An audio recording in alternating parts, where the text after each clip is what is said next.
Hello guys, আসসালামু আলাইকুম ওয়া রাহমাতুল্লাহি ওয়া বারাকাতুহু। আমি হানিফ, আমি একজন প্রফেশনাল শেফ।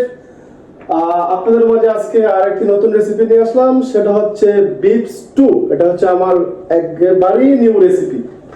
প্রথমে আমি এখানে নিয়ে নিলাম 700 গ্রাম বিফ।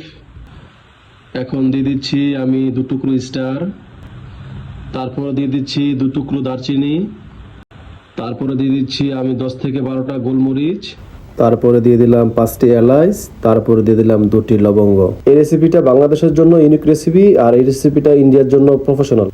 তারপর আমি দিয়ে দিলাম পেঁয়াজ কুচি, তারপরে আমি 5 টুকরো গ্রিন চিলি দিয়ে দিলাম, তারপর সাথে আমি অ্যাড করলাম 5 পিস টমেটো কুচি, তারপর আমি 1 পিস রসুন কুচি কুচি করে কেটে অ্যাড করলাম, তারপর দিয়ে দিলাম আমি আদা কুচি, তারপর সাথে অ্যাড করলাম হালকা হলুদের গুঁড়া 2টা চামচ, তারপর সাথে অ্যাড করলাম সল্ট।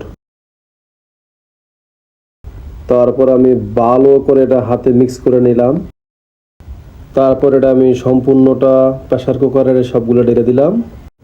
তারপর আমি সামান্য একটু পানি অ্যাড করলাম, কারণ এটা আমি অয়েল একেবারেই ইউজ করি নাই, আর 2টো তেজপাতা ভুলেই গেছিলাম, এখন অ্যাড করলাম।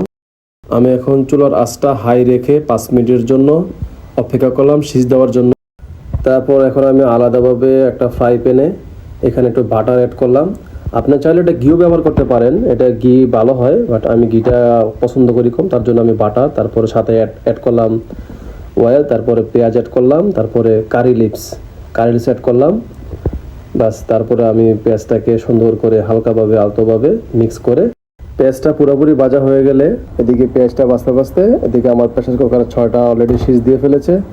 আমার বিফটা অলরেডি রেডি হয়ে গেছে, দেখুন কি সুন্দর একটা কালার। দেখেন পেঁয়াজটা ভাজা শেষ, পেঁয়াজটা উঠিয়ে নিয়ে এখন আমি সেই প্যানের ভিতরেই আমার বিফটা ঢেলে দিলাম। তারপর ভেজে রাখা পেঁয়াজগুলো আমি সাথে অ্যাড করে দিলাম। চুলার আঁচটা আমি মিডিয়াম করে 5 মিনিট কুক করলাম, তারপরে একদম সুন্দর একটা হালকা গ্রেভি হয়ে গেল। দেখুন আমার বিফটা রেডি হয়ে গেছে। এখন আমি এটার সাথে কোকোনাট মিল্ক অ্যাড করলাম। এখন এটা আমি নেড়ে চেড়ে একদম সুন্দর একটা কালার হবে, দেখতে থাকেন।